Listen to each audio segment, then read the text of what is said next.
আসসালামু আলাইকুম রহমতুল্লাহ।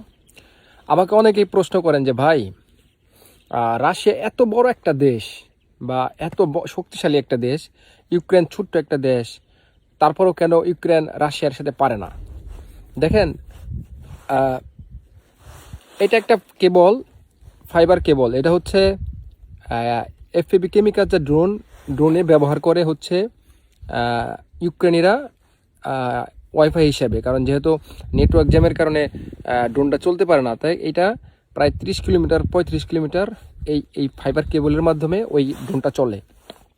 তো ধরেন এই ড্রোন আমি এইটা ছিঁড়ে ফেললাম, সহজেই ছিঁড়ে গেল, কোনো কষ্ট হলো না।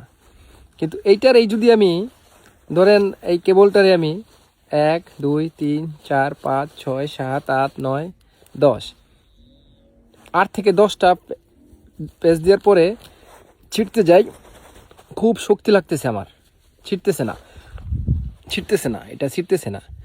কিন্তু ছিঁড়তেছে না, সহজে কি হইতেছে না, ছিঁড়তেছে না। এটা মাত্র 8-10টা পেজ দেওয়ার কারণে এটা ছিঁড়তেছে না।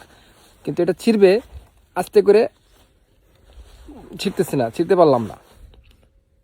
তো এরকম ইউক্রেনরে আপনার বড় বড় কয়েকটা দেশ, নেটোযুক্ত কয়েকটা দেশ খুব ভালোভাবে আঁকড়ে ধরছে, এরকম প্যাচ দিছে। সেটা হচ্ছে ফ্রান্স, ইতালি, তারপর আমেরিকা, জার্মানি, ইউরোপের শক্তিশালী কয়েকটা দেশ ইউক্রেনের সার্বিক সহযোগিতা দিয়ে, ডেনমার্ক সহ ইউরোপের বড় শক্তিশালী দেশগুলো ইউক্রেনকে সাপোর্ট দিছে।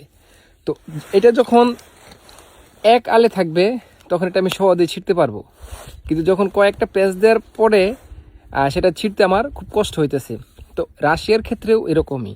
রাশিয়া শুধু একটা দেশ পুরো ইউরোপ, আমেরিকা সহ এইসব দেশের সাথে লড়তেছে একা।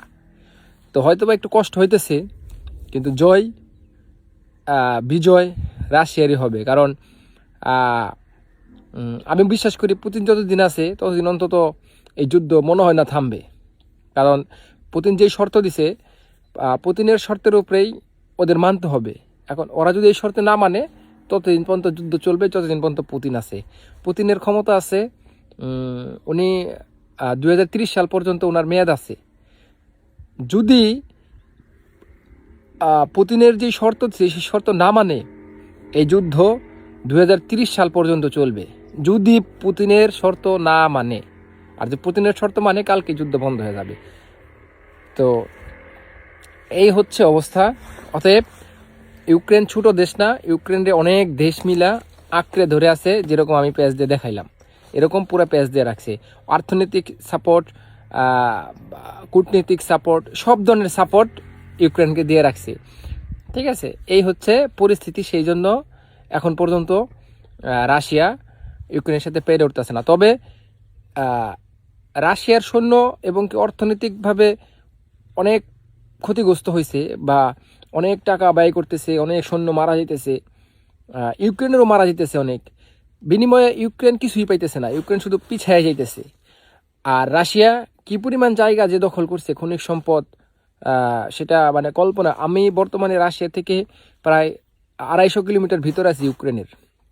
তা আপনি চিন্তা করেন, স্কোয়ার হিসাবে করলে কত, ডোনবাক্স, রোস্টভ ডন, তারপরে হচ্ছে গিয়া এই লুগান্স্ক, হ্যাঁ, লোহানেক্স, কত জায়গা আপনার